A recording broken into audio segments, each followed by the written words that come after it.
Gorgeous George and Go. This is what we doing while we do it, baby. We rollin'!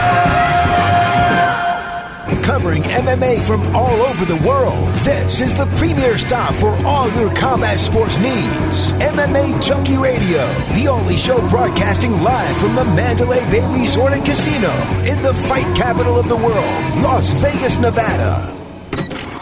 The lights are on and the mics are hot. It's time to get your MMA fix, junkies. Take it away, Big John. Gorgeous George and Goes, are you ready? Junkie Nation, are you ready? Well, let's get it on. Shit, yeah, I'm ready. Hell yeah. It's Gorgeous George here with Goes, live from the Mandalay Bay Resort and Casino, where elegance and excitement meet on the Las Vegas Strip. That's right, it's the MMA Junkie Radio Show. And here we go, man. Oh, boy. Just never a dull moment in this sport, Goes.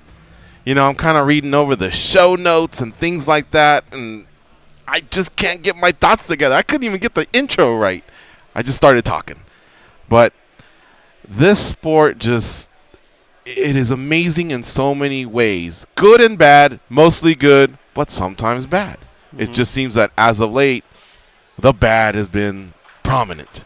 And it's unfortunate because I think we're just kind of going through a streak, you know, a bad streak. Happens all the time. It does, yeah. Now it's one of those bad streaks where it's just high-profile athletes. So we got quite a show for you tonight. And first I want to tell everybody, this show is very interactive with its callers. You can always call in at 877-FIGHT-93, 877-344-4893. Also, hit us up at on Twitter at MMA on Sirius XM. Also, at MMA Junkie Radio is our Twitter handle. Goes and I. Privately, we're at MMA Junkie George and at the Goes. And we definitely take a peek from time to time. So if you want to chime in, get at us. Again, 877-FIGHT-93 is the easiest. Today we're going to talk to Eric Albarracin, Henry Cejudo's coach, Aljamain Sterling, UFC bantamweight, Mike Brown, ATT coach, and Sean O'Connell from SiriusXM's Fight Nation Channel 93, also Season 1 PFL Light Heavyweight Champion. Now, what is it that has me so troubled and has my feathers ruffled, Goes? Cinnamon Toast Crunch? No. Oh. By the way, what's wrong with chocolate milk in your, at the end of that cereal? You know what I mean? Cocoa Pebbles is where it's at. McKinnell and Misha Tate got to get it together. All right, folks, I'm just going to be direct here. TJ Dillashaw has announced plans to vacate the UFC bantamweight title.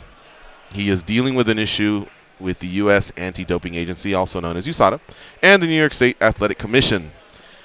This is following his loss to Henry Cejudo at UFC on ESPN +1, the first show on ESPN in the ESPN era. I can't believe we circled back, about this. And there was just a fumble.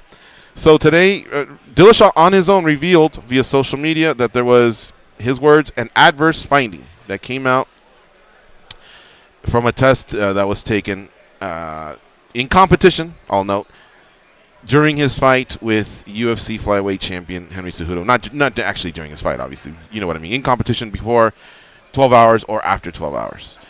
That took place on January 19th in Brooklyn, New York. That adverse finding is just how you hear it. We don't know. We don't know what the violation is. We just know it's a prohibited substance of some sort, but we really don't know if it's a PED. We don't know if it's marijuana. We just don't know. But Dillashaw on his own took the bull by the horns because, remember, nowadays they keep it hush when something like this happens. However, if the athlete goes public, then the commissions, USADA themselves, they will also release a statement or at least answer questions pertaining to before they would announce. And then, of course, we all rush to judgment, and it was up to the athlete to prove they were innocent. They were already guilty, and they had to prove themselves innocent.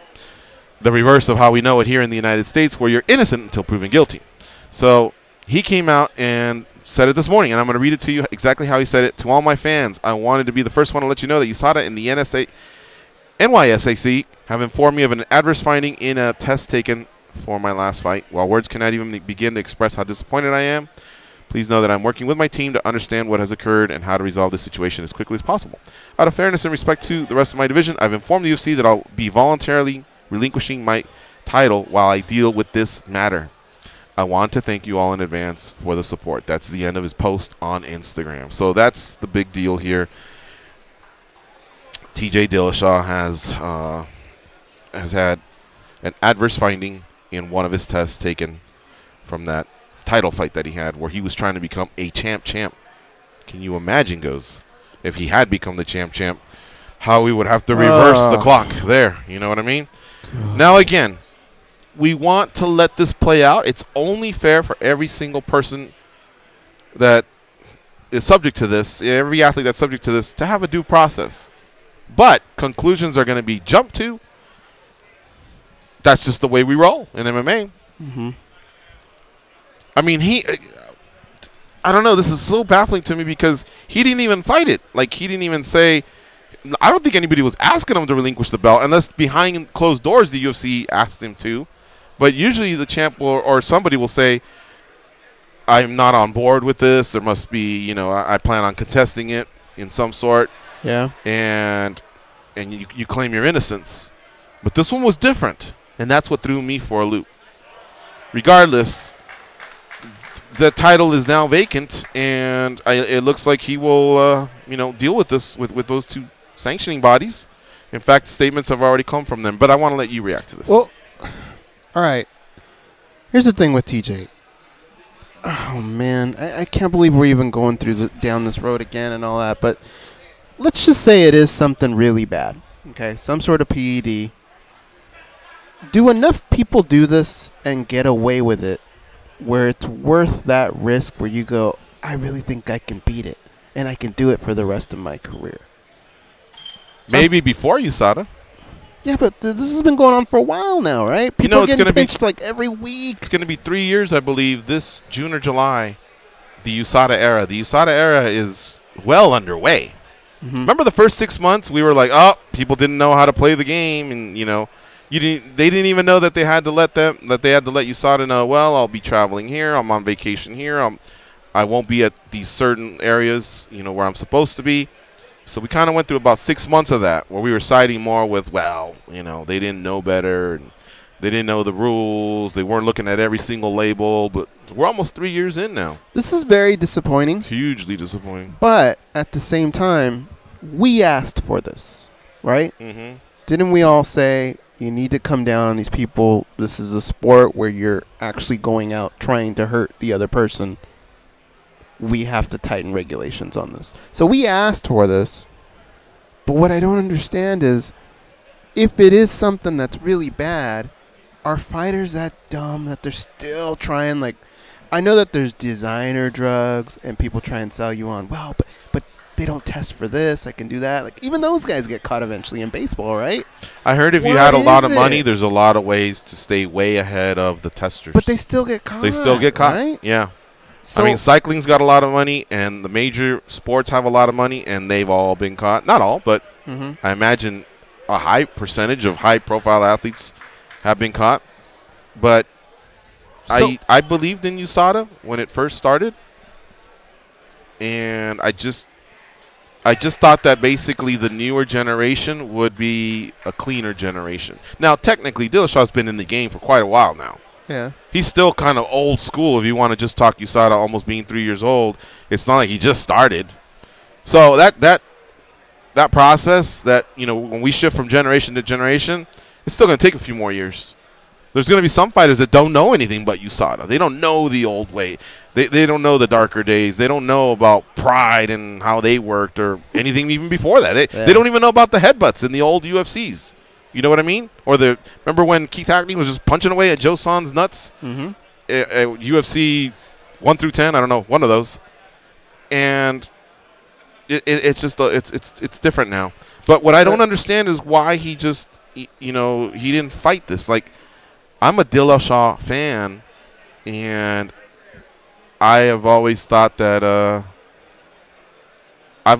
he did things the right way. And I'm not trying to back him up in any way. I mean, I'm still going to pretend. I still want to hear what it is he's going to work out with his team. And hopefully if he was quick to put out this type of a statement, then he either comes clean and says, I made a mistake. I've worked with the team. We found out what it was. I made a mistake. Or he just comes out and says, I made a mistake and I couldn't get away with it. Whatever it is that happens, I've always appreciated that honest, approach versus trying to tap dance and extend and then hopefully that someone else messes up and then we forget about you. But just the fact that he's vacating. Now, on the other hand, I mean, everything moves on, I guess. That's kind of refreshing. But still, this was something else today, man. What's the penalty that has to be out there for people to just say, nah, I'm not even going to chance it a little Lifetime ban. Bans, right? So why don't they 2 do years that? is pretty bad. 2 years is pretty bad. And again, right now we are talking about an athlete who we don't know all the facts. That's another problem when it comes to these types of news that breaks, Mm-hmm. We don't know all the facts. I would hate to label just somebody a straight-up cheater until I find out what this adverse finding. Imagine if it's just pot. Yeah. Because if you all all know, just pot, would you give up your belt? No. Well, I don't know. I would work with USADA to figure out if I'm going to have to, what my course of action would be. But if it was just pot, I'd be public about it and then still behind the scenes figure out. It's got to be a lot of pot, though. And it's got to be at the last moment. No, it doesn't have to be. It has to be at the last moment, correct. Yeah. It doesn't have to be a lot of pot. It just has to be at the last moment. So, again, I'm just throwing that example out. I mean, that adverse finding, we don't know what it is. But you can narrow things down. A guy like TJ Dillashaw, you see what his diet's like. Him going to 125 when really he didn't have to, but he did it, right? You saw the way he looked. It takes a lot to put your body through that. You see how many workouts he's a diligent guy. For him to fall to something like pot at the last second, I know it's just an example, but you start weeding things out, right? That just don't sound like they'd be something that you would do. This is just dumb, man. Big time. Big time.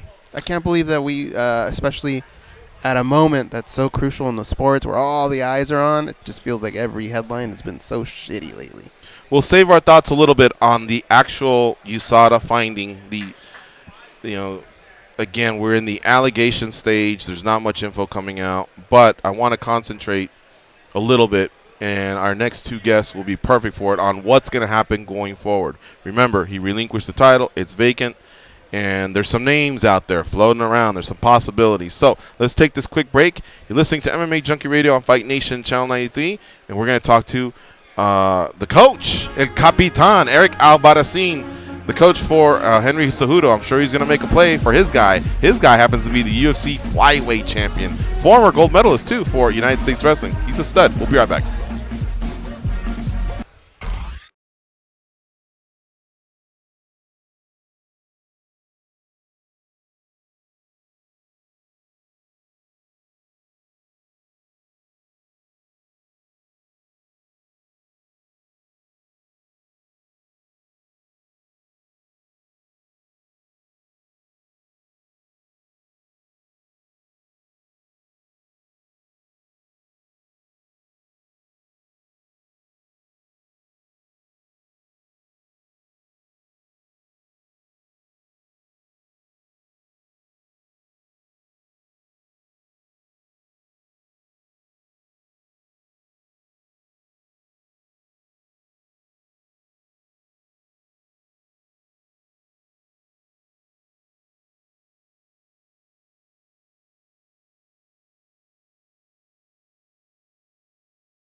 Right into it.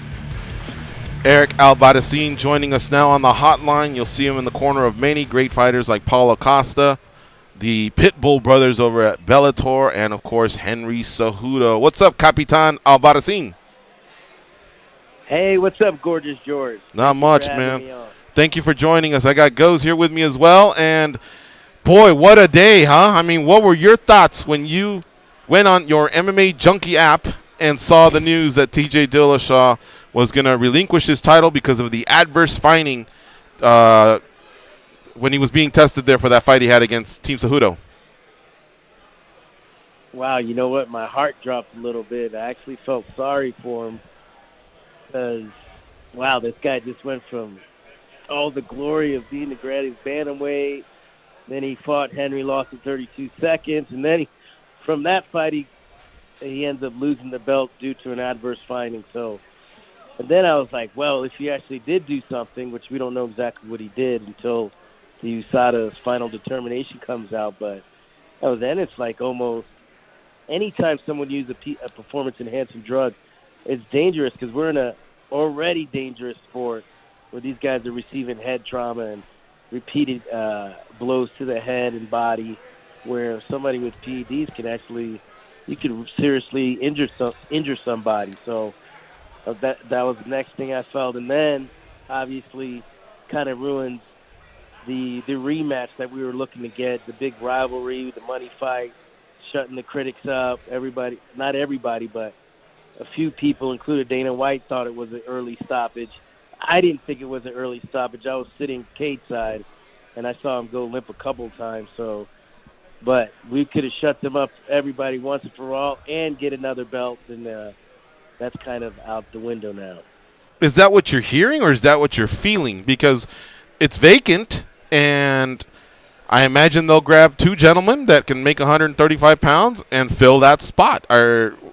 Why are you feeling that that's gone? Are you saying the super fight with Dillashaw is gone, or just the opportunity to be a champion? Right. I mean, like the super fight, the rivalry. Okay. You know, I think the champ thinks a little bit better with beating TJ Dillashaw as the greatest champ of all time for the bantamweight division rather than winning a vacant title. Mm-hmm.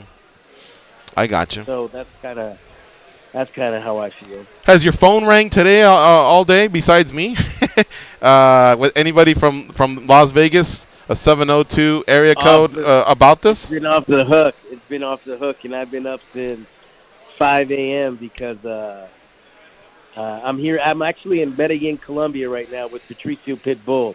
We're at a place called BioAccelerator Stem Cell Treatment Centers, and, you know, we're over here getting him back to his normal self. You know, after 16 years of a pro career, you have a lot of chronic and acute conditions that just need to be fixed finally. And as we're heading into this camp against Michael Chandler to fight him for the lightweight title in the most anticipated fight in Bellator history, you know, these guys really hate each other. These guys are the biggest rivals in the company. So we're just down here getting his body back to normal. Okay. And in preparation for the next 7 weeks of his camp. All right, well, but let's pivot back to the news here with Dillashaw, because we'll have plenty of time to preview that outstanding matchup between Pitbull and Chandler for sure. Also, we want to be considerate of this overseas call for you, buddy. So going back, you said you did get some calls. Any of them from UFC management? And what do you think? What are you feeling, or what do you know about maybe your guy being one of the two participants? Nothing from UFC management. No, just the MMA journalists, really, and obviously agents, his agent, but we actually got cut off somehow. And Henry, to tell you the truth, I haven't had a chance to speak to Henry too much about it. First thing I did was send him a picture of TJ's Instagram statement, and he was still sleeping because it was still 5, 6 in the morning in Arizona. So, yeah, I could imagine that kind of ruined his day. You said his agent. Did you mean Henry's Ali, or did you mean Dillashaw's Tiki? No, Ali. Oh, I Ali, see. He actually called the I ended up getting a dropped call because I was moving. Oh, I was okay. walking down here. So make your case. Do you still want your guy to fight for that vacant title, and make your case why it should be you? Because a lot of bantamweights are raising their hand right now. They want to be one of the two. You know what? I don't know. I kind of already said it. I don't think that's a champ is really. I don't like that just winning a vacant title. Okay. To tell you the truth, I'd like to serve up some sweet revenge to Joe Benavidez. That's Henry's last loss. So, there's a rivalry there. They were on the Ultimate Fighter 24, and there's a lot of footage there where those guys really were enemies on that show. Mm-hmm. And Henry ended up losing a very, very close decision. So I would love to get that back. And this time we won't leave it to the judges. Mm-hmm. And that's how I feel. Henry, I don't know what Henry wants to do. The champ goals would then just stay on ice, and that would be something you chase down the road. But for now, you defend the flyweight title, is what you're saying. True, and to tell you the truth, I think Henry already is the champ. Maybe not officially, but unofficially. TJ came down to kill the flyweight division. He's saying he's going to take the gold medal off Henry's neck. And what did he bring to the table? You telling me the greatest bantamweight of all time didn't put his status on the table? I think Henry beat the bantamweight champion. In my eyes, he is number one at 135 too. Eric Albarracin. Officially the champ, but he is the champ. Eric Albarracin is our guest here on MMA Junkie Radio, on Twitter at CPT Das Americas. You see him in the corner of a lot of great fighters, and right now we're discussing one of his prized pupils, Henry Cejudo. All right, Goes, what do you have for the coach? Eric, do you feel like this situation over at 135 may have given an extra breath of air for 125 to stick around? Yes, ironically, TJ's saving the division somehow. It's like, man, the bantamweight division looks like crap right now. No offense to those other guys, the rest of the division, but I mean like the champ having to relinquish his belt. That's a horrible situation that the bantamweight division is in right now, and Henry is on fire. Henry just went on a 6-week tour from going to the UFC in Fortaleza, out to Australia, back out to Phoenix, back out to the last UFC with John Jones and Smith.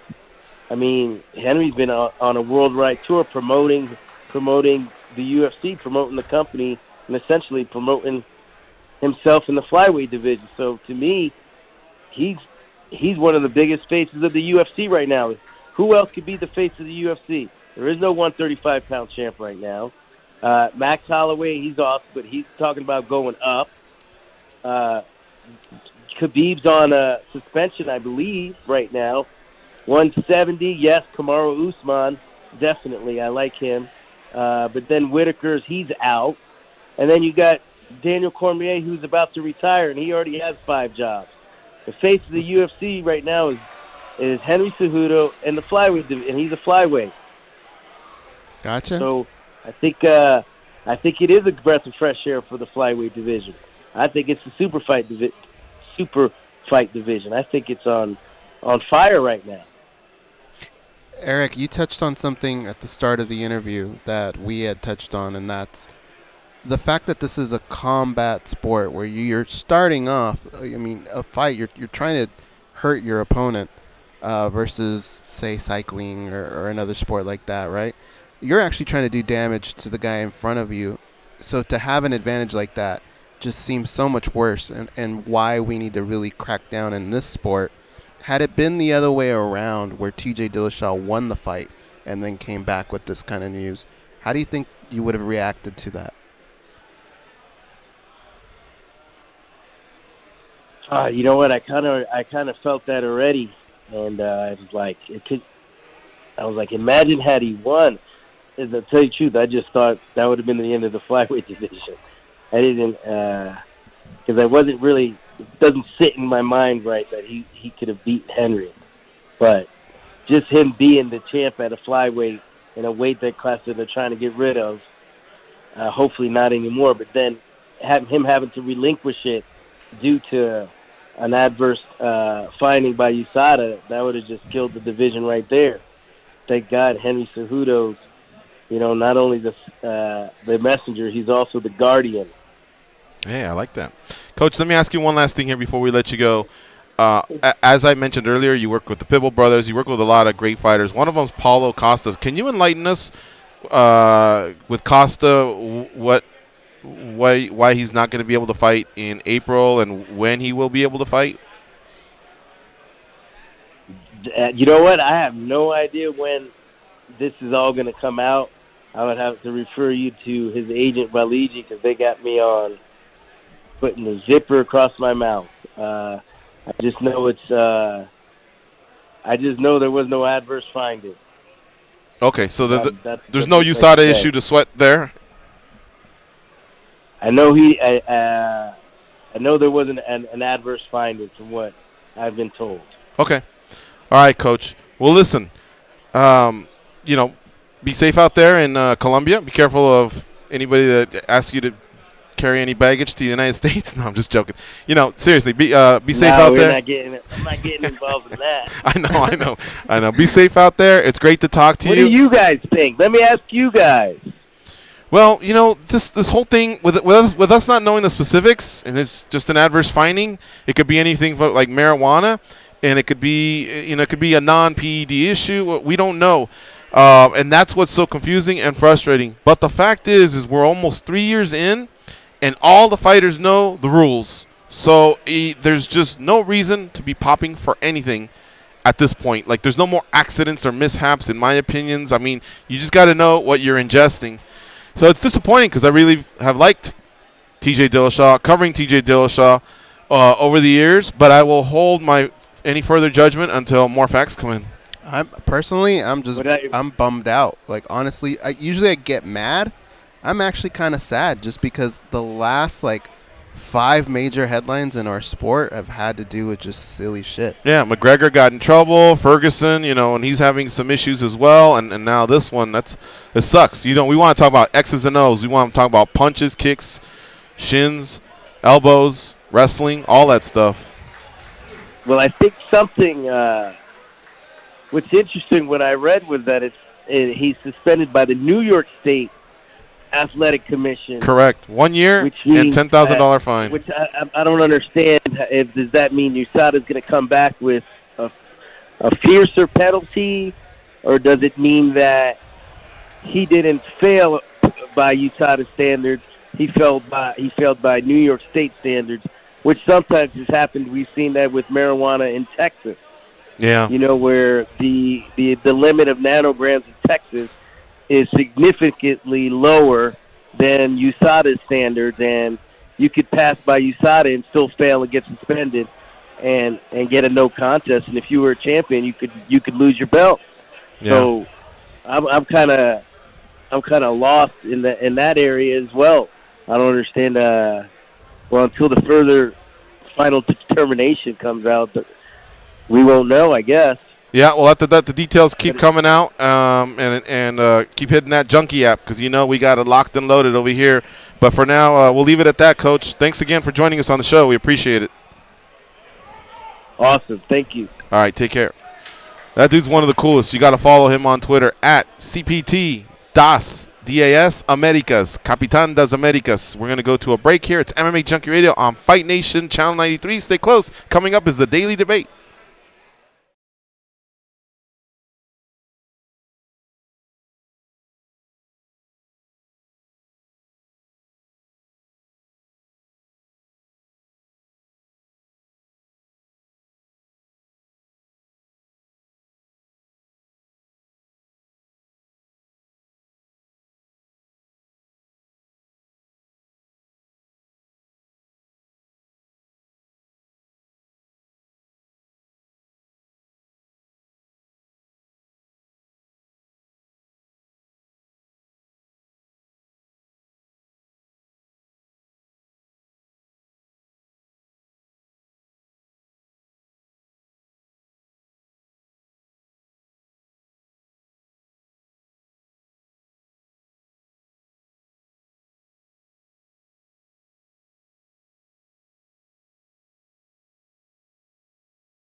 Goes. And this is MMA Junkie Radio. Every game of Westwood One's coverage of the NCAA tournament is on SiriusXM. Get your radio ready now by setting up your presets with these channels. Your home base for all of our coverage is ESPNU Radio, channel 84. If you have Sirius Radio, you'll find all the games on channels 135 through 138. If you have XM Radio, the games are on channels 201 through 203 and 207. You can always find the game channels, online at SiriusXM.com/college basketball schedule. Love that song by Guns N' Roses, by the way. It's pretty dope, huh? Yeah, there you go. Boom. Remember Terminator 2? That's when I first heard I know. They're on the bicycle. They're on the motorcycle at this point, right?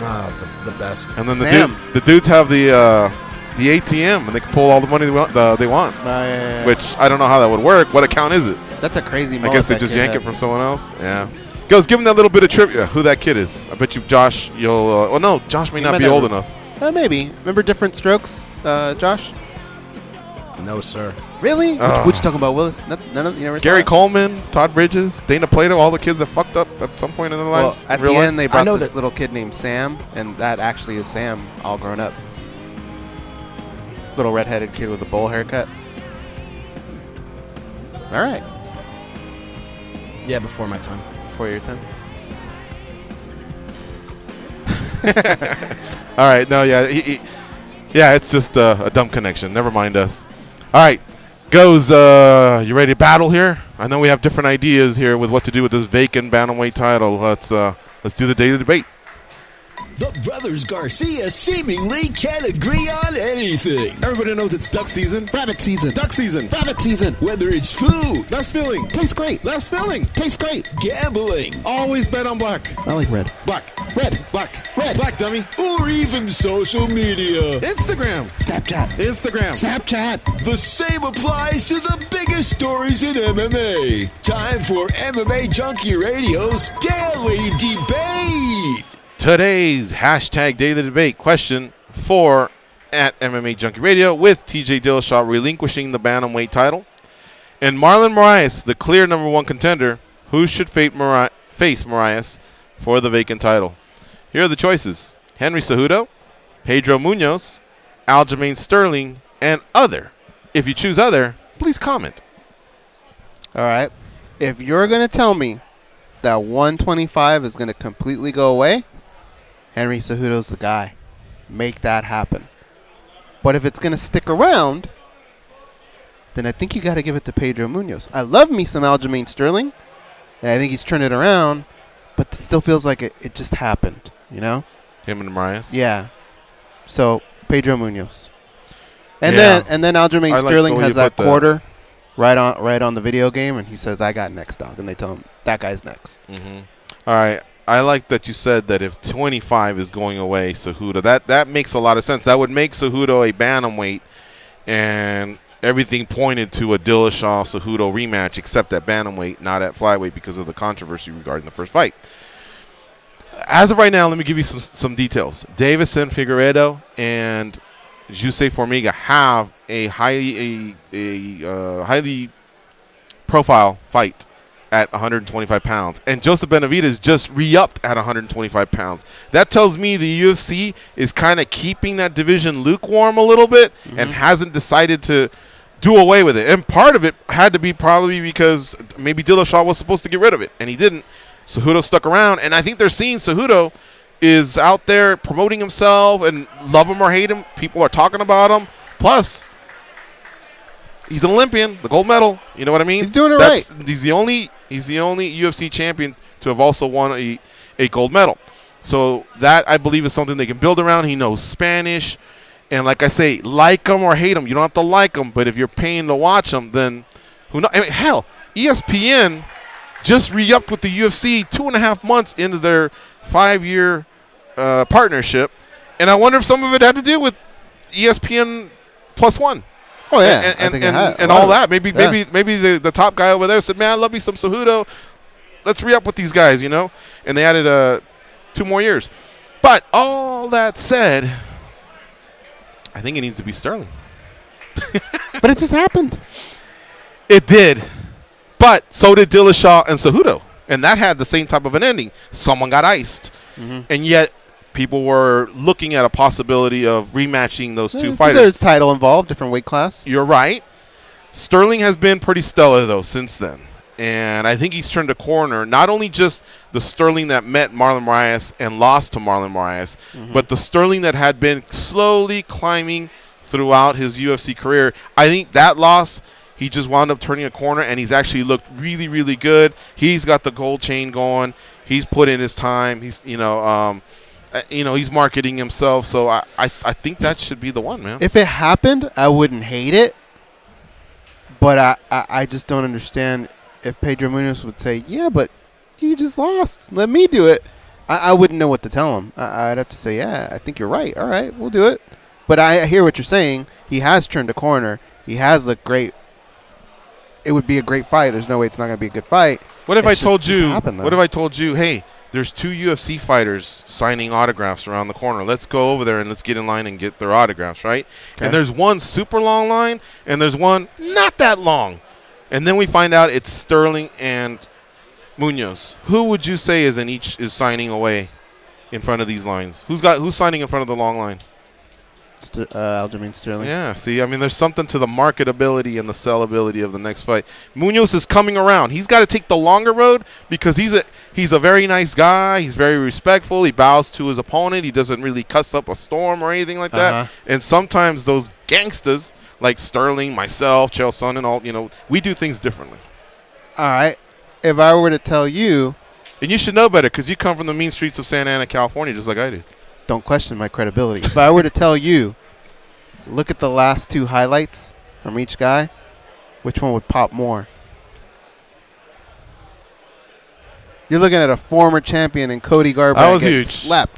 Yeah, that was huge. I can promote that. Yeah. But you're right. Autograph signing tables, yeah, probably going to Sterling. All right, well, we'll leave it there. But I guess the one thing we can agree on is what is the future of 25? Because if there isn't one, I think we were both maybe pivoting to Cejudo. Hey, this is how it broke down here with the votes that came in. Henry Cejudo at 43%, number 1. Aljamain Sterling at number 2 with 31%. Third percent is Pedro Munoz at 22%. And other came in at 4%. So thank you to Junkie Nation, the readers of the site, and the listeners of the show for contributing. All right, we're going to take another break. If you notice, our break structure is a little bit different, but we come back a lot quicker. So just stay close. Don't touch that dial because coming up is Aljamain Sterling, UFC Bantamweight.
Ladies and gentlemen, after 3 rounds, we go to the judges' scorecards for a decision.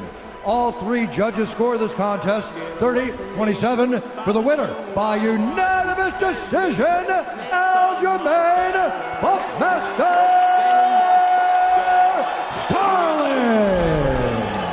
I get paid to say things in this cool voice, and they get paid to be lame. Here are Gorgeous George and Goes. Quick note, we will be off tomorrow, and I want to let everybody know that there will be a best of MMA Junkie Radio for Thursday and Friday. Did I just say tomorrow? Tomorrow and Friday. Featuring interviews this year with Anthony Smith, Vincent Pastore, also known as Big Pussy, Misha Tate, Paulie Malignaggi, Colby Covington, Rob Van Dam, Israel Adesanya, and TJ Dillashaw. All right, so joining us now on the hotline is Aljamain Sterling. What's up, Aljo? How you doing? Aloha. Aloha. What's up, guys? Not much, man. Welcome back to MMA Junkie Radio. You're on with George and Goes. It's great to have you on. And I love the fact that you're being proactive and doing some media rounds, because the big news today, obviously, is your division no longer has a champion, and you're one of the top dogs in that division. Sounds to me like you want in. I've seen the social media posts. Yeah, I'm definitely throwing my hat in the mix. You know, this has been a long journey. This has been the culmination of everything I've worked so hard for, and a couple ups and downs on this roller coaster. But I'm back at the top, and I'm ready to keep climbing those ranks to that UFC gold. Now, we have a strong feeling that Moraes might be next. And, of course, he gave you your last loss. But since then, you've gotten on a 3-fight win streak against some really tough hombres, including Brett Johns, Cody Stamann, and Jimmy Rivera. So tell our listening audience, Junkie Nation, why you think the rematch isn't too soon after that recent loss to Moraes. Well, first, it was a year ago. Second, it was a short notice fight where I literally didn't do any homework or any study on him whatsoever. I came into that fight super overconfident and not giving him the respect he deserved, just based off of his last few performances, which were like split decisions with Dodson and Assunção. So, I thought I had my work pretty much cut out for me in the easiest way possible. And third, I beat 3 guys. I beat Brett Johns, who then gave him his first loss, who was undefeated. He then fought Pedro Munoz, who gave him his second loss. And that was a close back-and-forth fight where I shut Brett Johns down from the beginning of the bell to the end of the bell. Then I fought Cody Stamann. I finished his ass. I fought Jimmy Rivera, who also beat Pedro Munoz in a back-and-forth fight. And I shut his ass down, too. So when you look at the rankings, he just beat Marlon just beat Assunção. Who else is there for him to really fight besides Henry Cejudo, who's never fought at bantamweight before? So unless they're going to keep this moving up weight class bullshit going along, it doesn't make any other sense for anybody to get back in there besides me. I think with a full training camp, this is a completely different fight. Plus, you've become a beast since that loss. You really turned a corner. We've told you this in the interviews that we've had after, pre and post those wins. It's like the loss hurt you, but it pissed you the fuck off, Aljo. I noticed it because you've gone out there and been more of a beast than ever. I would definitely agree to that. It's you either win or you learn. And granted, with the Marlon fight, I did lose and learn the hard way. On national stage in front of everybody. But guess what, man? This craziness happens to everybody. My infamous dab KO, but I bounced back, and that's one of the hardest things for anybody to do, especially with a knockout like that. You just never know if you're going to be the same. But that fueled me. It kept me motivated, and I knew what I did wrong, and here I am today, man. People want to. I'm a wrestler first, jiu-jitsu guy second, but now I think there's a lot more other things that people have to worry about. It's not just wrestling anymore. I'm more than a grappler, so if people want to test me standing up, they can test me and catch these hands or catch these feet. Either way, I think I'm comfortable wherever the fight goes with anybody in this division. Or if they want to go to the ground, you can stretch them like you did at UFC 228. that might be up for all them awards in 2019, reflecting back on that year. I think we had 2 that card, but that was pretty amazing. You don't catch those Suluev stretches very often. All right, Goes, what do you have for Aljo? Aljamain, so can you lay out the best case scenario for you? If the matchmaker calls you up and says, "You ready to go, dog?" What would you tell them? Where, when, how? I would tell them wherever they need me. I'm in shape already. To get into a 5-round shape, just give me a couple of weeks and I'll be good to go. So, I think it has to. Obviously, it's got to be Marlon. He's definitely the number one contender. So I think I'm definitely the next guy in line, logically on paper. And I do think I'm the second most popular guy in the division. Behind like Cody Garbrandt and T.J. Dillashaw and Dominic Cruz. I can't see anybody else who has more of a bigger name value right now, who's active on social media, engages with the fans, does all the hard work inside and outside the octagon. So Dana White, sign my ass up. I'm ready to go. You said something interesting. You were saying, look, the fight was only a year ago. And I was thinking about, all right, does that mean the game plan for a rematch, does it have to change that much? Because to me, you just got caught. It was just a mistake. I don't know that things have to really get flipped over as much. What do you think as far as game plan goes? I mean, every fight I've gone in with the same game plan, get the fight to the ground. But like I said, man, with that one, I didn't do any homework. If I had studied him the way I study every single other opponent, I would have known he throws his leg kicks, his body kicks, and his head kicks leading with the knee.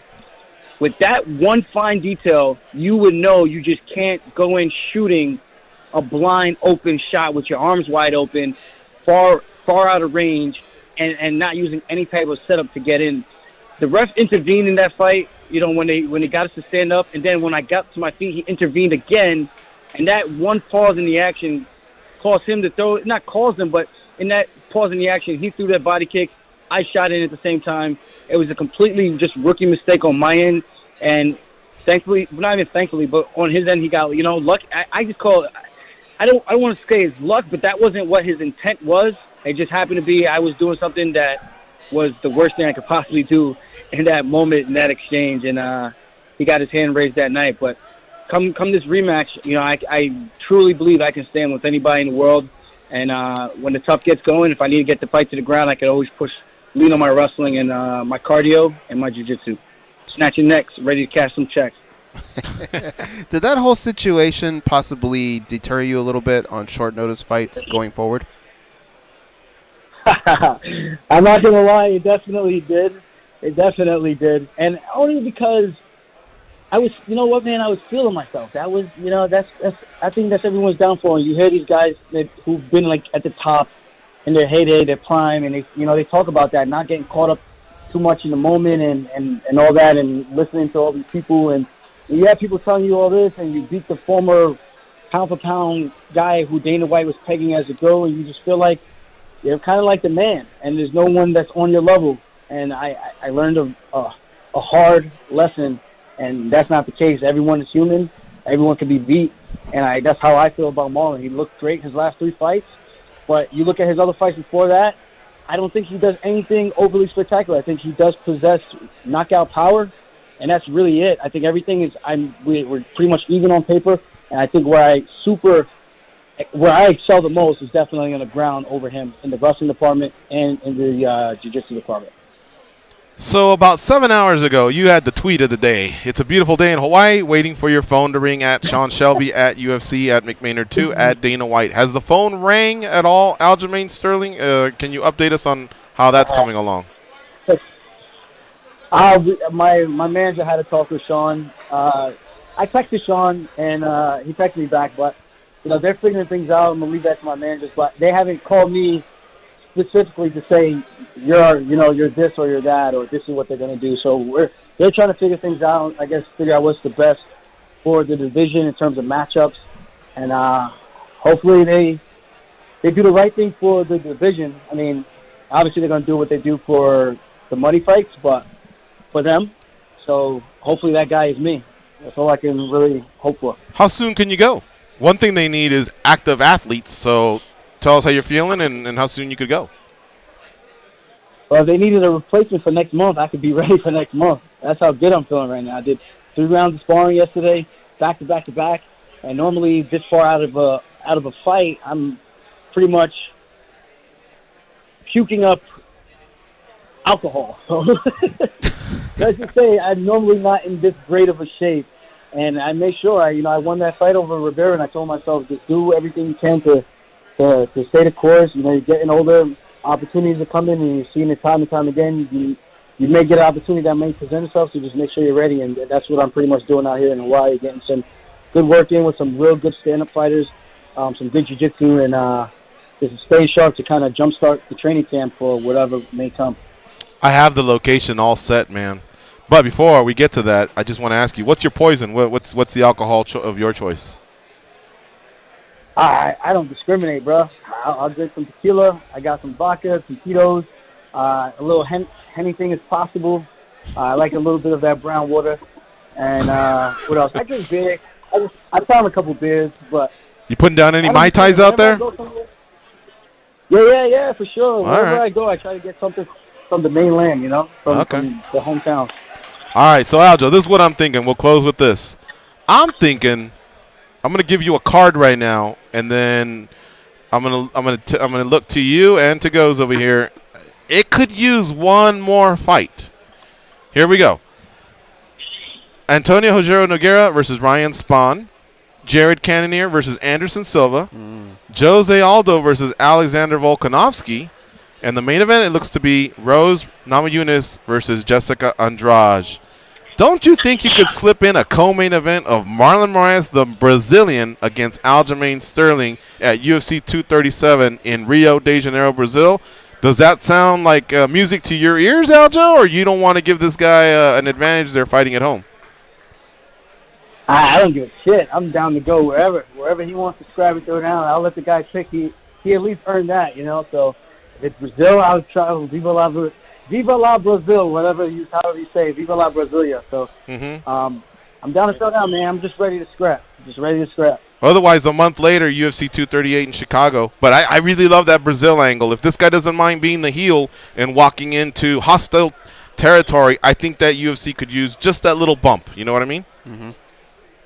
Yeah, I think the Brazilians are going to love me either way. All right, my man. Go back to enjoy the Blue Hawaiis, the sun and surf, the Mai Tais. And thank you for joining us here on MMA Junkie Radio. I think you did a great job campaigning yourself for that vacant title, my man. This is part of the job. This is what these fighters don't get. So hopefully this gives me a little bump in my favor. That's what's up. Thanks, Aljo. Take care, buddy. Thank you, guys. All right. Bye. Follow him on Twitter at @Funkmaster_UFC. Hey, let him and our previous guest, Eric Albarracin at CPT Das Americas. Let him know you heard him on the @MMA Junkie Radio Show with @TheGoes and @MMA Junkie George. Guess what? It's the top of the hour break. We'll be back in 60 seconds, and we'll continue here. Still got Mike Brown coming up, and then Sean O'Connell, and then we're going to talk some March Madness. Get them pools out.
Aliens and instantly returned for raiding all their snacks. They are Gorgeous George and Goes. And this is MMA Junkie Radio.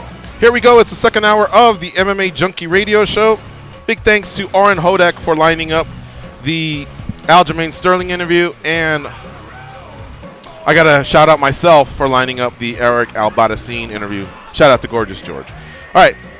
I also lined up Mike Brown. Double shout out to myself. Mike Brown is one of the top coaches in the sport. He's also former WEC featherweight champion. Before the UFC had their bantamweights and flyweights and featherweights, WEC existed, and that's where all the best fighters in the lower weight classes were housed.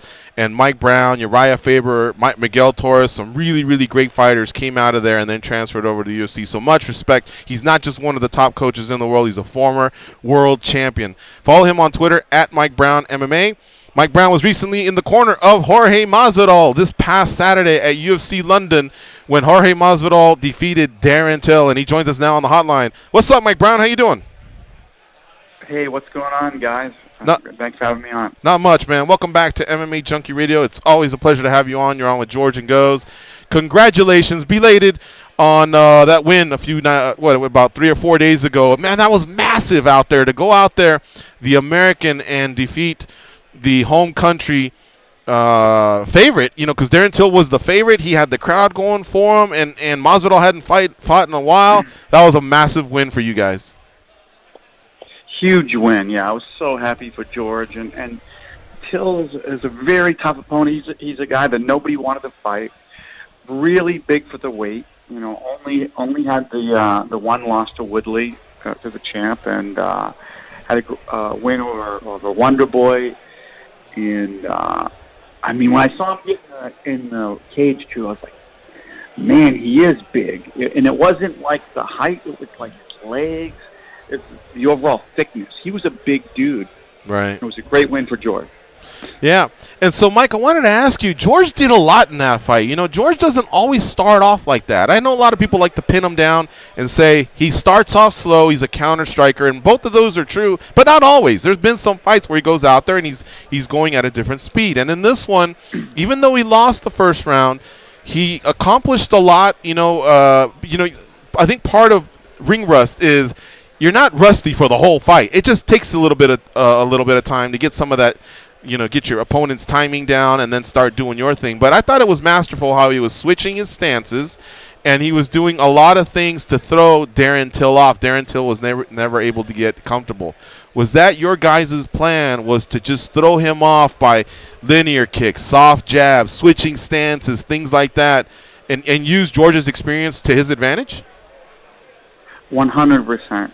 George is capable of so much. I really believe he has more weapons than anybody. He can do so many different things, such a variety of attacks.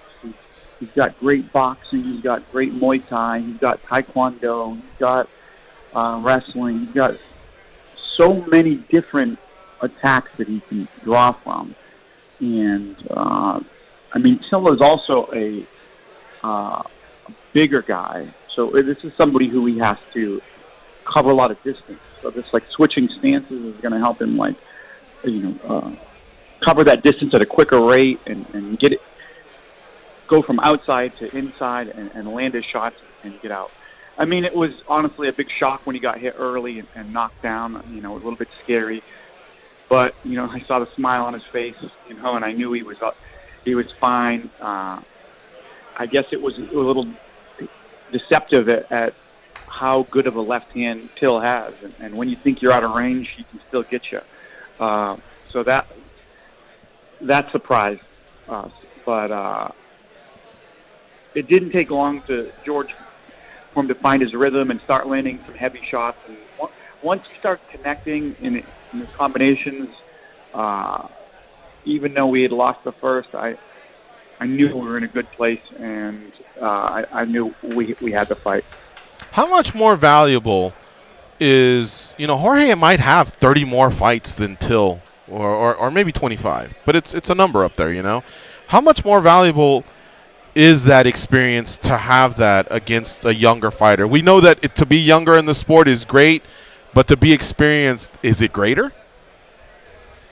This is something that I was kind of talking to George about.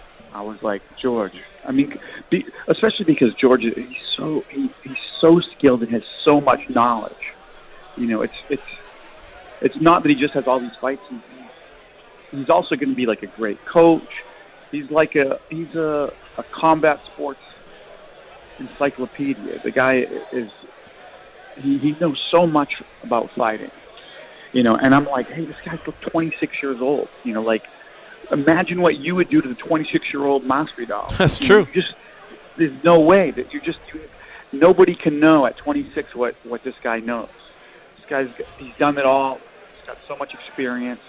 I mean, he was fighting as a teenager, you know, at a high level. You know, he was fighting in high level boxing gyms in Miami since he was a kid. You know, so he knows how to fight, and I just knew that he had so much to draw from, and there's just no way I felt like, I mean, unless he got hurt early, that a kid this young would be able to keep up with him and all of his tricks. Yep. Mike Brown is our guest here on the MMA Junkie Radio Show. On Twitter at Mike Brown MMA, former WEC featherweight champion, now one of the coaches out there at American Top Team. He was in the corner of Jorge Masvidal this past Saturday when Masvidal defeated Darren Till in, I mean, that fight's been talked about. One of the biggest wins of 2019. All right, Goes, what do you have for the coach? Coach, Masvidal has a very interesting story. If you go back and you listen to all the things he's seen in his life, the way he got involved in combat sports, even going back to the whole Kimbo era, all that stuff, it kind of made me think about something. When he was standing in front of Till, and Till was so big, but he just didn't, in none of that process did he ever look intimidated at all. And I thought about how much maybe his upbringing, how much some of that stuff he's been through has just played a role in his life where things just don't really get to the guy. Can you maybe speak to that a little bit? I mean, he's just seen it all, man. He believes in himself. He believes in his skill, and he had a great camp. And I truly thought the past few camps, it's, you don't want to like make excuses and stuff, but he had a lot of personal stuff going on, and this was a camp where he had like his personal life in order, and I felt like he was in the best shape physically. Like, it was crazy. His conditioning was much better than it's been in the past, and he was mentally focused more than he's been in the past. And I had to ask him why. Like, man, George, why is it? Why, you can, and even not from his training is also on the track. So both in training and on the track where it's a little easier to measure, he was just in better shape. And, he was like, he chalked it up to being stress-free, a lot of like that he had some stresses in his life, that his personal life was in a good place. He had no drama going on, and he could just focus on the fight. And when he is stress-free and can focus, I mean, he's unbeatable, man. He's just more skilled than I think than any other welterweight out there, and he has so much to draw from. And yeah, I mean, I think that's what it was. He's not going to be intimidated by anybody, no doubt. Mike, there's this whole new generation of fighters that, for the longest time when we break down fights, we could say striker versus grappler, all these different types of matchups. Now everybody's just a mixed martial artist. They're coming up, learning everything in the beginning. And that being said, when George made your introduction today, he mentioned former champion. I mean, you've had a lot of fights, but this new generation, have you gotten to the point where a lot of these kids that come into the gym know you as Mike Brown, the coach, but don't really know what you did in the past? Oh, for sure. Maybe the majority of them nowadays. I don't know. Not everybody, is a super fight fan or whatever. I don't, I'm not sure, but I've always been like a monster fight fan, so I've kind of known everybody in the game, But there's a lot of fighters that aren't like fans or real students of the sport either. Some people are just very athletic, or they just like to compete, but they don't necessarily study the sport. I enjoy that, but that's not for everybody. But yeah, that's for sure. Nowadays there's kids that are, I don't know, 19, 20 years old in the UFC. So how far does it go back for them? So that being said, what's that refresher course that you give them? Like, what's that fight that you pop in and go, this is what I was all about? I don't do that, man. Come on. Never? So you don't have a fight that you can point to say, I'm this sure was the best Mike Brown right here? I'm sure your belt is hanging in the ATT gym too, right? I'm still on the mat, so I'm not that old. You know, but no, I don't need to do that. You know, like I do my best, man. I show, you know, I try to, you know, guide them the best I can, and show the stuff that kind of works for me, you know, and hopefully they have success with it. And I think most guys have success with it. And, you know, I think once you'll try some of the ideas that I have, and then they have success, and I think that's what sells it, you know. Mike, how do you get so pumped up for some of these fights? I mean, Maheta Santos doing work in Prague. Dos Santos and Rocco doing work in, Kansas they were at, Wichita, Kansas. Then you get on a flight in Masvidal. I mean, is it just different types of high? I mean, you look like you're pretty pumped up when you're out there for each individual fighter that you're working with. But is it always the same high, or is it just different highs and lows for you? Yeah, I mean, every one of them is a fight, man. You know, and it's a crazy game. So there's adrenaline. There's adrenaline for the fighters. There's adrenaline for the coaches. Mm-hmm. So I mean, it's still a fight. You know, it's trying to control it and manage it is what you got to do.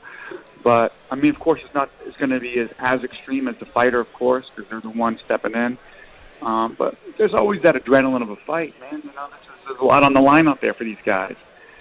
You know, their money's on the line, how they feed themselves today and in the future. Their ego's on the line, and their health's on the line. That's everything, man. You know, there's a lot to get up for. One last question, Coach.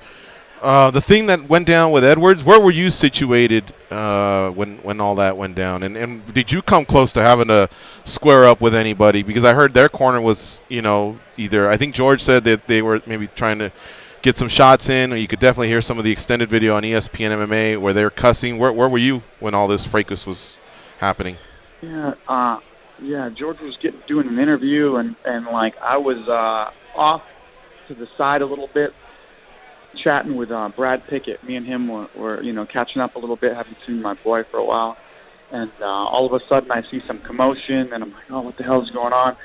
So I kind of like, you know, scurry over and try to see what's going on, and then next thing I see Leon Edwards, the first guy I see, and he's got a cut. I'm like, oh shit, this dude's cut up. And then next thing I know, and I'm like, oh shit, it's George, you know. And then I just try to like kind of get in the middle, and then I still see some of like Edwards people trying to get at George and UFC people in between them. So I kind of like try to get in between them too, just trying to keep everything separated and, you know, make sure. I mean, you can't tell who's who in there, so you just want to make sure, you know, nothing crazy happens. You don't got somebody sneaking up on George, but you know, kind of trying to calm things down, really.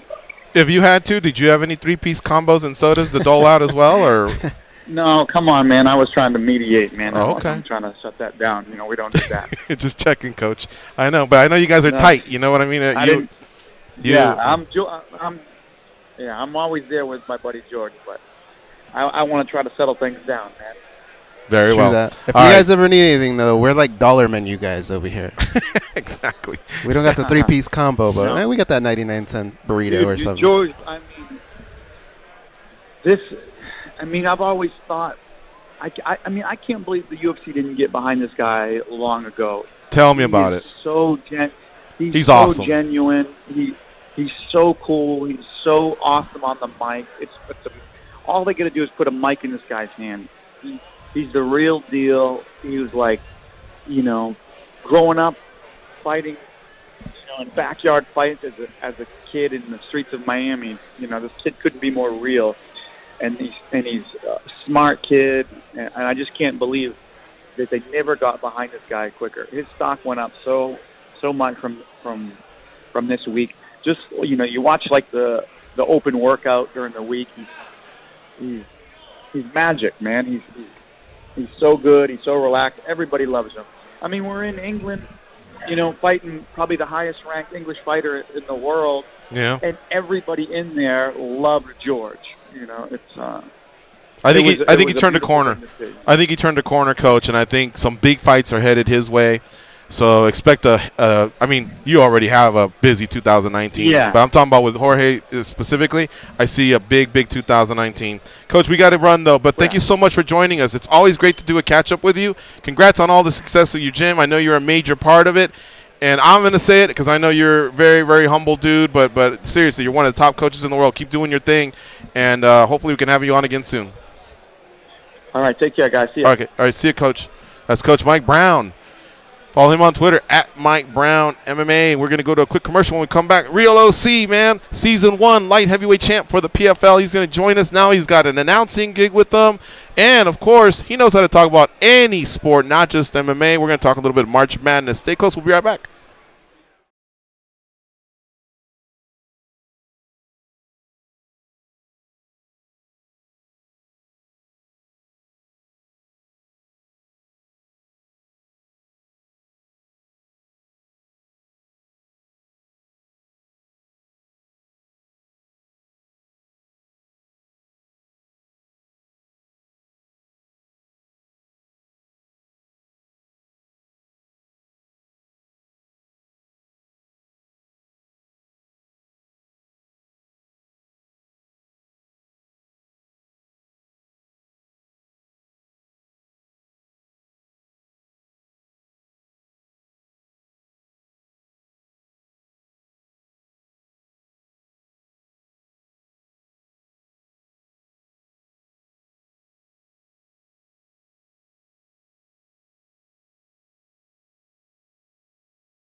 Sounds like the Warriors.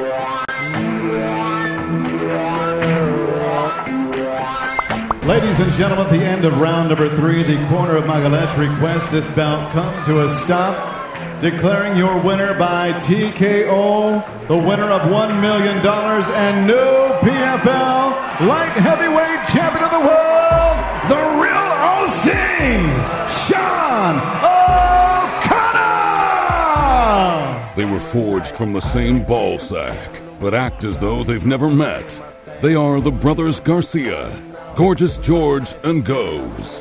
The final game of the first 4 is tipping off right now as Arizona State and St. John's on ESPNU Radio, Sirius XM 84 for the 11th seed in the West region. Sirius XM, is the home for every minute of Westwood One's coverage of the NCAA tournament. All right, joining us now is Sean O'Connell, not Ted DiBiase. That's the other $1 million man. Sean O'Connell, colleague of ours here on SiriusXM's Fight Nation for many years. Now he's going to be announcing for the PFL. Of course, he won Season 1 light heavyweight. That's what it was called, Season 1 light heavyweight champion. And now we're going to talk a little bit of March Madness. Welcome back to MMA Junkie Radio, Real OC. How you doing? Doing all right, man. Do we really have to talk college basketball? It's going to feel weird not talking fights with you, but what's up? Yeah, no shit, man. Still a remarkable run that you had for PFL, and we're excited for PFL, going on ESPN. And, of course, you have a future with them as well. Now it's going to be on the outside instead of the inside. So congratulations on that. I don't think we've spoken since that happened. And, I mean, huge for you guys. ESPN, bro. Yeah, I'm so excited. It's going to be great. I think that we've seen the results of an ESPN partnership with the UFC. You know, they're going all in on the MMA world right now. The four-letter is. So PFL really excited to be part of it. I can't believe, I'm gonna see my own face calling fights cage side on ESPN networks. It's a dream come true, and Season 2 is going to be absolutely bananas. Just wait until we get to announce the full roster. There's going to be some names that I think can really make noise in addition to the folks that we have coming back. We've already announced. I think there's going to be some interesting talents, and we'll just have to wait and see. And that's a bracket, man, just like this NCAA tournament bracket that we're supposed to be talking about. Yeah, so let's talk about it. Look, is it as easy as pointing to all the 1s and 2s? Is that traditionally what happens, Real OC? I always used to hear that the 12 against the 5 is one of those feature matchups to look out for. But what I've noticed the last few years is it seems like all the mid-tier teams have caught up to some of the powerhouses, and now it really is it is just a bunch of madness and chaos. So how does one even tackle these brackets? Is there a strategy to it? Well, first of all, don't think that you're going to be the person with the perfect bracket and get Warren Buffett's $1 billion, all right? Because the odds are stacked against you. But, look, if you're trying to win that office pool, if you're doing the bracket challenge we have, like on the Pac-12 network, channel 373, I know that 84's got something going on. I hope Fight 93's got something going on. But all of our SiriusXM channels are pretty in deep on March Madness right now. And look, you got to start with who you know is going to come out in this tournament and do some good things. Duke has been amazing all year. Zion Williamson is back healthy. They look unbeatable.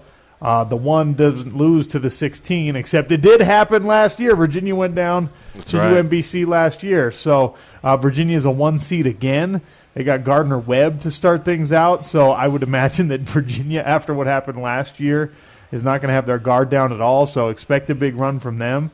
But, yeah, you can't just go chalk and put a bunch of 1 seeds in there either, because that's not how it works out. Mm-hmm. We'll see some Cinderellas. You mentioned the 5-12 matchups. There's some intriguing ones, including Oregon with the 12 seed coming on strong the latter part of the season. I think that they're going to be able to make some noise, maybe be a Sweet 16 team even. They got a Wisconsin team as the 5 that they match up with pretty well, so there's a bunch of great matchups, but when you're filling out those brackets, definitely don't just go chalk, because just like in the fight world, there's always something in March Madness that'll surprise you. Tell me about on the opposite end of the East Coast. We have a school named Gonzaga, who we've seen many years go in there and do some damage, but not go all the way. Yet they're always there, and I believe they occupy one of the number 1 spots. Is it just because, hey, we have to have someone from the West occupy a number 1 spot, or are they really a championship caliber team this year? No, look, this is a team that all year long was ranked. For a good portion of the season, they were ranked number 1 overall. I think they're the number 4 overall team right now in college basketball, and they got some players, man. They're extremely well coached, and this is a squad that's going to be pushing guys out into the NBA ranks, and you're going to be watching Gonzaga dudes not only in this tournament but beyond. And they're an interesting group to watch. They're a bad matchup for a lot of the teams that they're going to come up against, and a lot of it comes down to the way that the one and done thing that's happened in college basketball now, where guys, they serve their time, so to speak. They come out of high school. They could already play in the NBA, but the NBA, at least for now, doesn't allow that. So guys go to places like Duke and Kentucky and Tennessee and Virginia on one-and-done deals. And Gonzaga doesn't get a lot of those guys.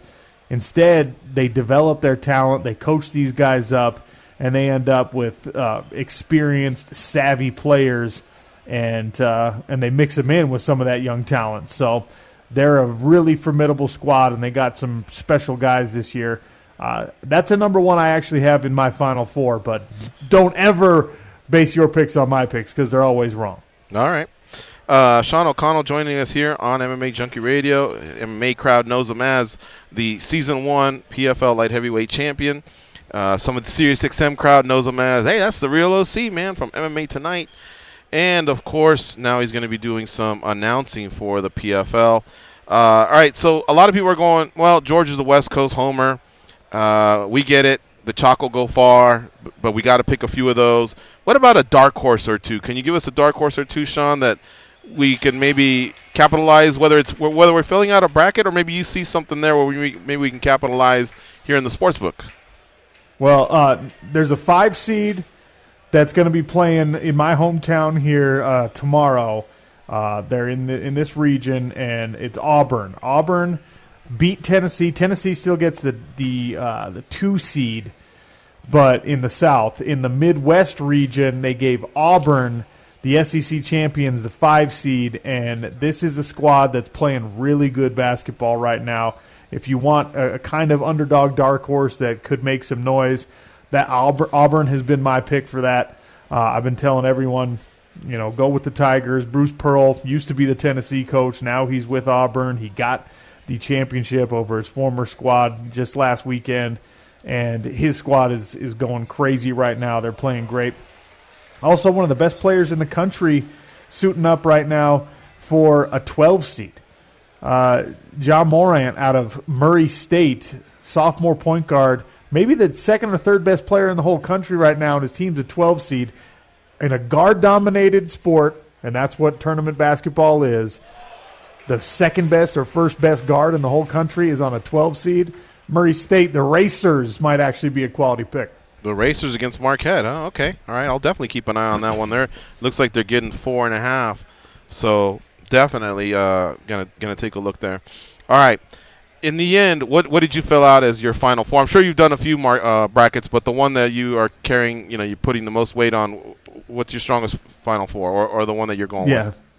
No, I'm glad you asked because, of course, I made more than one bracket. I fill out one for me. I fill out one for my dog. I fill out one for my wife. Got to make sure that all the bases are covered. But, look, I think Duke is in the national championship no matter what. Now, whether they can win it or not, Duke is in my Final Four. I've got Gonzaga in my Final Four, so 2 1s on that side. I did put Auburn all the way into my Final Four. And then I took Tennessee. I think that we're going to get the SEC heavily represented in the Final Four for maybe the first time in a while. That's typically a football conference, but with the Big East being kind of down this year, the SEC has had some quality teams. So that's the Final Four in the bracket I'm probably most confident in, so I'll go with that one. Also, the Mountain West. Remember there was years where we sent 5 or 6 teams? Boy, things have cooled off, haven't they? Yeah, in the Mountain West, they've cooled off. In the Pac-12, they've been downright dangerous bad. The Big East has been rough. Look, parity is the thing right now in college basketball. A lot of these small conferences are starting to push out 1 and 2 extra teams, and that steals the 5 and 6 bid leagues, steals spots from those 5 and 6 bid leagues traditionally. But I think, everything goes in cycles, and Mountain West will get good again. UNLV's got a new coach coming in. Whoever does that job, I think whoever takes that job, I think will find that it's still an easy place to win, and hopefully Mountain West and Pac-12 and everyone else gets back to where they need to be. Please update us, Sean, everywhere we can find you, not just for March Madness, but I know you dabble with television, radio, and aside from SiriusXM as well. So where can fans catch you when they want to hear about not just March Madness, but sports talk in general? Yeah, I'll be on SiriusXM for the most part these days, channel 373 every weekday in the afternoon drive out on the Pacific and Mountain West time zones, 3 to 6 Pacific, 4 to 7 in the Mountain time zone. And then you'll see me, obviously, on ESPN, ESPN2, ESPN Plus for PFL season, doing some TV stuff. Really excited to be part of that. And I'll keep you updated on social media, at Real OC Sports on all the forums. One last thing here, and it's unfortunate we have to talk about it, but I'd like to see if you can weigh in on the big news of the day. UFC champion TJ Dillashaw relinquishing his title after the allegations came out of a we don't know if it's a PED but we know it's in competition pulsing, adverse pulsing, I think is how he phrased it. We're really low on details, but it was enough that he felt like he had to relinquish the title, and now that division, I guess, was going to have to move forward. But just can you share your thoughts on that with TJ? Look, it's unfortunate because TJ obviously put a heck of a lot of work in to get to where he's at in the fight game. I took his relinquishing of the belt as kind of an admission of guilt, and I don't know if that's how he intended it, but if with all the relative lack of details that you just mentioned, and so much that is still unknown about this, it'd be very, very easy for TJ Dillashaw to play I'm a victim of a flawed system, I have no idea what happened, must be a tainted supplement, something like that.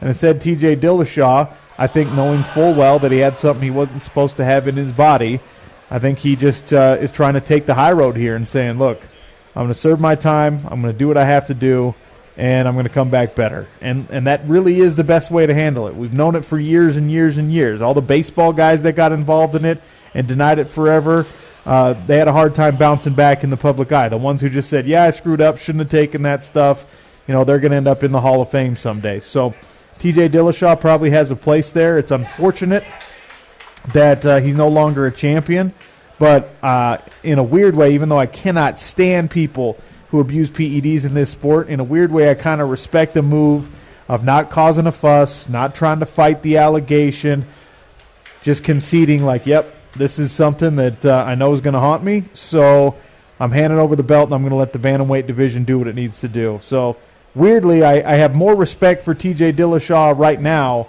than I've ever had for someone who's embroiled in PED messes in this sport. There you have it.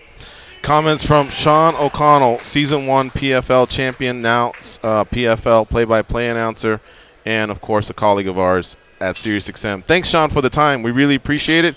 Good luck in your March Madness pools, even though we both know you're not going to win any of them. But either way, I'm supposed to say that. And let's do this again sometime soon. All right, yeah, we'll talk soon. Thanks, fellas. All right, we'll see you.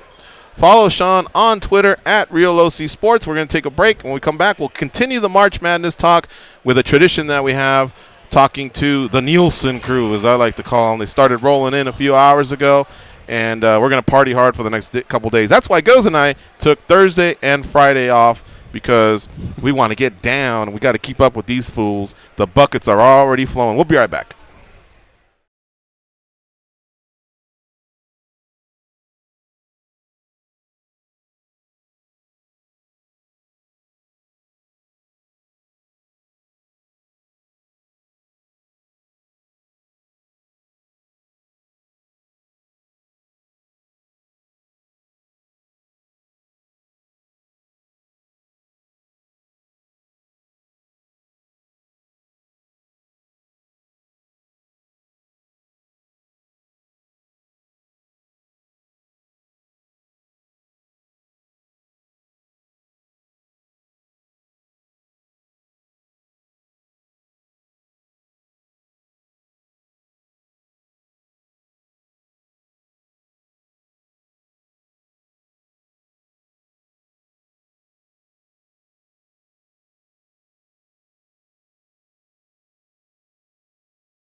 my life coaches. Everything I've done has been under their strict supervision. Here are George's Goes and Yours. Boy, that sounds like Danny in a few hours. All right, let's close out strong. This is the final show of the week. Remember, there's a best of MMA Junkie Radio. How they got a best of, I don't know, because we don't really. We cut you out of it. Oh, is that what happened? Yeah. Okay. And that will take place on Thursday and Friday. We'll be on vacation. We'll join you next Monday to recap Bellator 218, UFC Nashville, and all the latest news in mixed martial arts. So shout out to Josh and the gang for putting together that best of. It's a best of 2019 edition, and it features interviews with Anthony Smith, Vincent Pastore, also known as Big Pussy, Misha Tate, Paulie Malignaggi, Colby Covington, Rob Van Dam, Israel Adesanya, and TJ Dillashaw. All right, we're going to keep the March Madness talk going here. It's a little bit of a tradition that we've had with my friends from the OC, although this one's currently a Utah resident. And we've been doing this for Danny Nielsen. Welcome back to the show. How many years have we been doing March Madness? Oh, what was the first year on record? Like 88, 90? Yeah, we invented it back in like 93. 93. Craig was 21. Okay, so it's literally 26 years now? Yeah, in a row. Did we get the math right? Yeah, 26 years. The first one was at the Dunes? The Dunes, yeah. That is, the Dunes. The Frontier, right? Yeah. We stormed the Frontier. The Shangri-La. And Shelley set us up, okay? No, seriously, man. Everyone we know comes out and just hangs out and parties and bets and loses, gets lap dances, and then goes home with their tail between their legs. And we vow to do it again the following year. Good times, good times. Yes. Yeah. Minus, of course, your father. Please, again, accept our deepest condolences. Ken was part of this, man. I look forward to seeing you guys all the time and your pops all the time because he was a standout individual. He's a special human being. And the audience knows. They know I attended the funeral. But, again, man, we're gonna have a few for him and honor him and remember the good times. And that was a solid eulogy you did for your father. And I hope I didn't blindside you with this, but I just wanted you to know that he truly was a special human being. He meant a lot to a lot of people. And I appreciate it, George and Goes, and it's heartfelt family to family there. And you had mentioned that we're going to talk about a big loss, but I thought it was North Carolina Central going down to North Dakota State, not my dad. But we love him dearly, and he'd appreciate that too. I mean, there's going to be times we're going to walk through certain casinos and think that he's there, counting cards, being banned, and the like, but. It's a big influence in our lives. It's why we came here so much, and right. I think it's influenced all our lives. And he'll be missed, but he's in a much better place. Yeah, for sure. All right, my man. So I know we can't go game by game, but tell me out of the West a couple of games that you either like because you want to bet them, or that you feel like they'll go far in your brackets. I purposely put Thursday, so let's start off with Thursday, and we're using.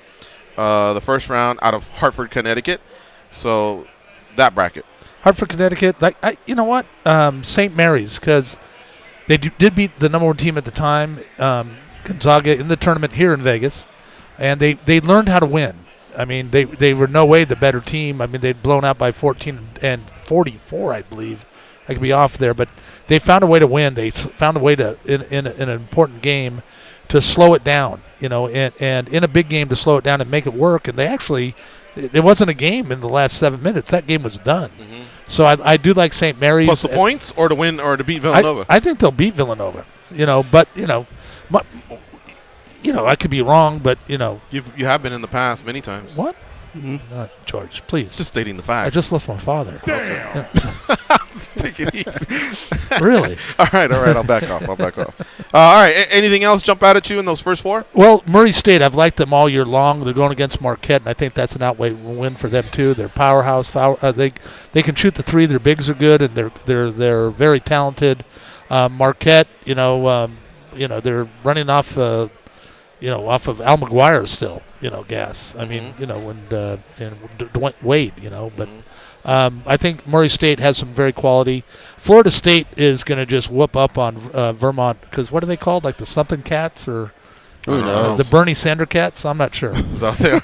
Well, it's a socialist team, okay? And so okay. They do play for each other, but nobody else. Gotcha. But Florida State, though, has one heck of a big man, and I think he's going to be the most dominant big man in the tournament. I can't recall his name right now, but he is a mountain. and he's done his damage in the ACC. So you see them going pretty far. Yeah, I like them. They have that talent. All right, I'm going to bet Murray State, St. Mary's, and then I'm going to make sure that in my bracket, Florida State goes far. Okay, continuing on here in Jacksonville, Florida. What stands out to you there?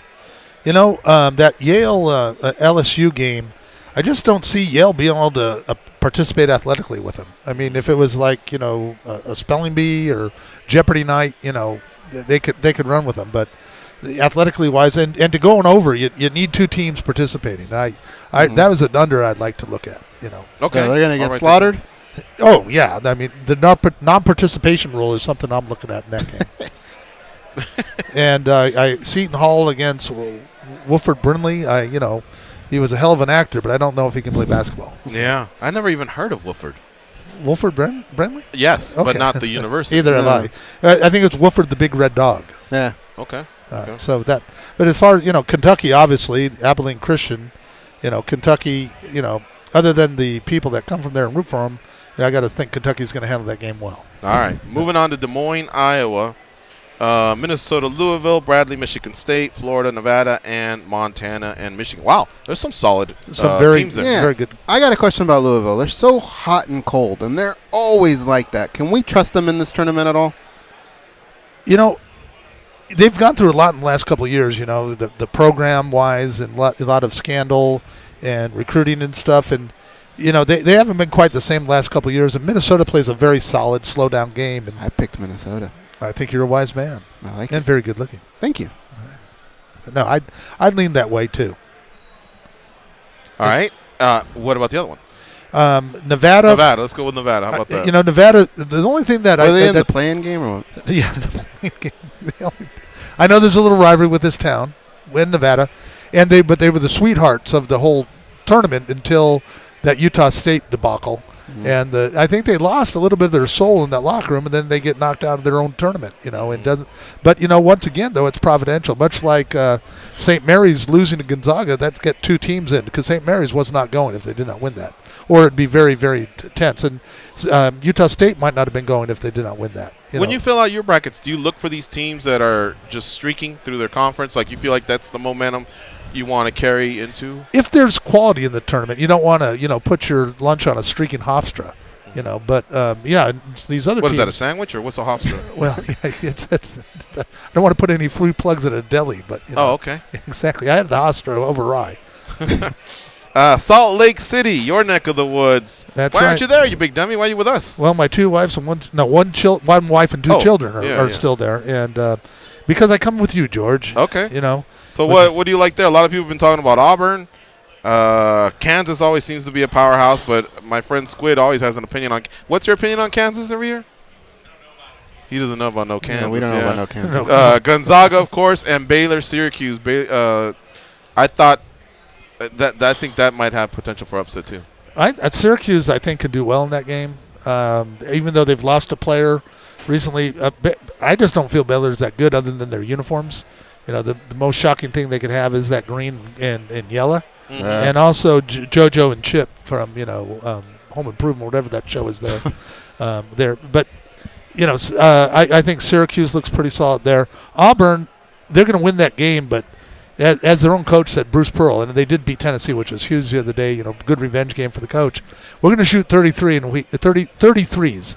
And if we hit a majority of those, we're going to win. Mm-hmm. That's it. That can take you for the first two games, but that's not going to get you too far. All right. That just We've covered 16 teams. Give me two or three that can make it past not just this round, but that you're also plugging them to continue on and maybe make a Final Four. I like Florida State to move up. I'll circle them. They may not make the Final Four, but I think they might meet the Elite Eight. Okay. There's Kentucky, obviously.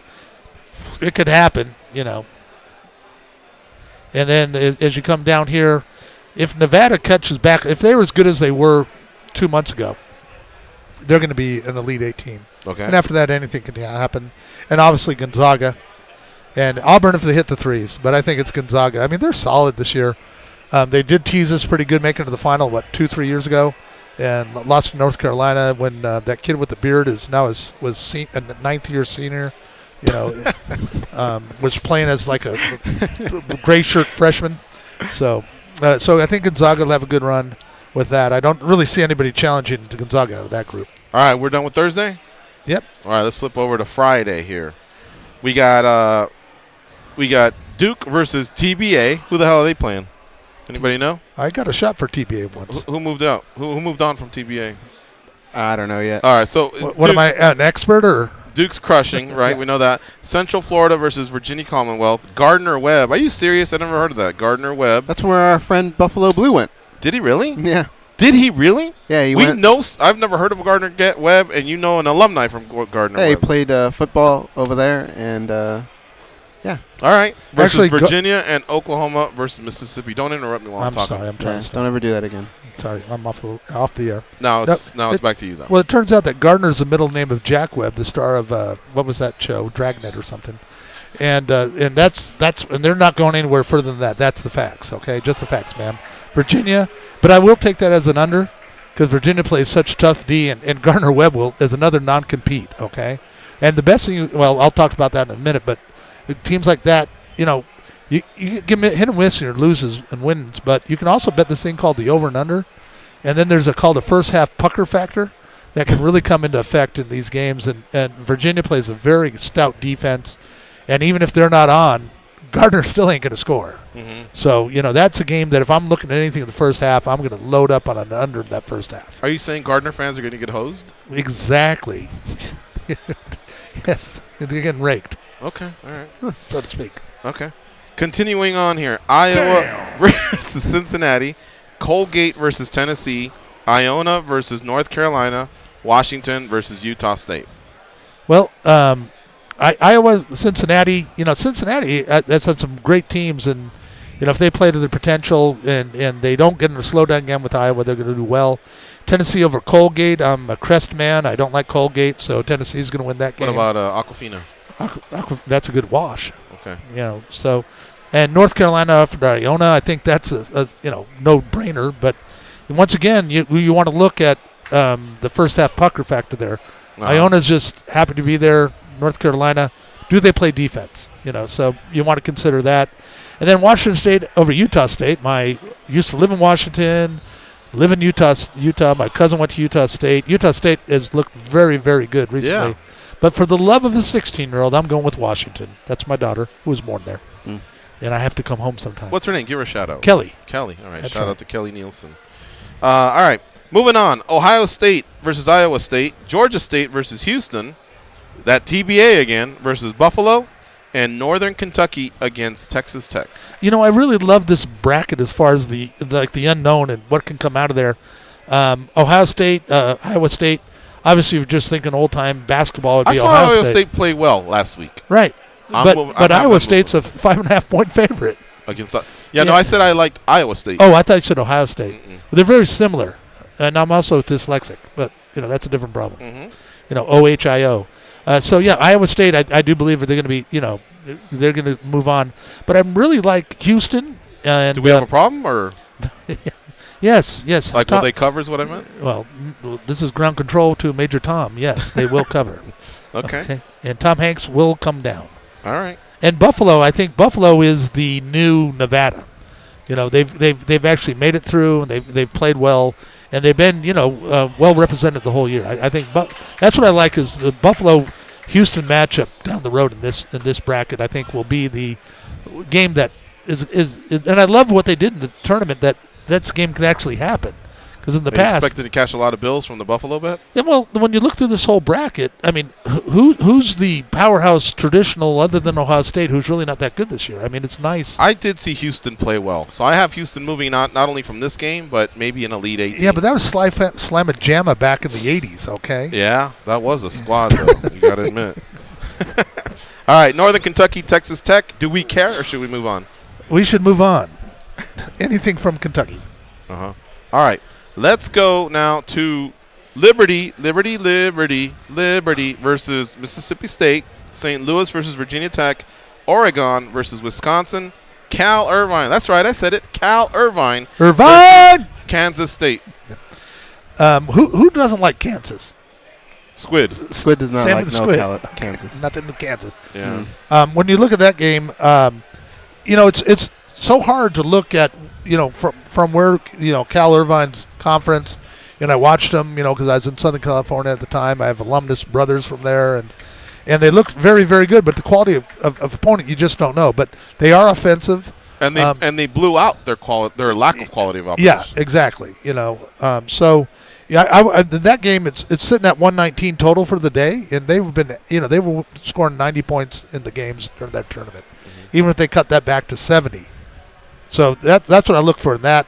Kansas State, they should handle them, but I'm going with Irvine, bro. Well, that's not a bad bet. Okay. And because of point spread, you can still win it. And I think Oregon, is going to take down a very difficult team to beat, which is Wisconsin, just because of the way they play. They're very disciplined. They don't make many errors. You know what I mean? But I'm going with Oregon. Well, that's going to be slower than your dances at your senior prom, because it's going to be very low scoring. Are you sure? And a lot of hands to hands, if you want to put that. No, Oregon and Wisconsin. No, but you're going Cal Irvine? Yeah. Man. I think badminton, you know that, right? It's the egg drop. Yeah. All right, what's your Final Four? We got to skip ahead a little bit because we're running out of time. Final Four, I'm looking for Gonzaga. I'm also thinking there's going to be a run. There's always a run from a dark horse that everybody loves, and everybody that I love. And I'm thinking that that perhaps Houston, because they have some great athleticism there. I'm going against Duke because Duke is, they're going to go 2-3 rounds. They're going to hit that game where they can't hit the three, which they do every year. They have one man inside, but he's only 6'8". I'd run every big man I have. You have 15 fouls if you have 3 of them, and I just pummel that guy. So I'd look again, and another dark horse looking out, and they won the conference, LSU. Okay. Out right there. Who wins it all? What's your team? What'd you fill out? I know you filled out quite a few brackets. Who do you have? Who do you hope wins it all because it'll put money in your pocket? Gonzaga. Can you believe the Angels are paying somebody $430 million? And it's not me? Yeah. Yeah. Is there any justice? Yeah. I don't know. Are you excited about that? Am I excited? You can hang your keys on my nipples right now. I'm so excited. I know, but that's a lot of money. Does it? No, that's a lot of nipples, too. It is. Yeah. I have more than one. This was fun, man. Thanks for coming by and doing it. Let's party, huh? We're on, man. And thank you, guys, for your support when our family needed it. Awesome. Of course, you can always count on us. Thanks to Eric Albarracin, Aljamain Sterling, Mike Brown, Sean O'Connell, of course, Danny Nielsen, my buddy here sitting next to me. Marlon Vera, Angela Hill, Frank Meir, and Simon Head. We'll be back on Monday with more MMA Junkie Radio. For Josh and Goes and Danny, of course, I'm George. Have a nice weekend. We'll see you all on Monday. Go out there and be a champion.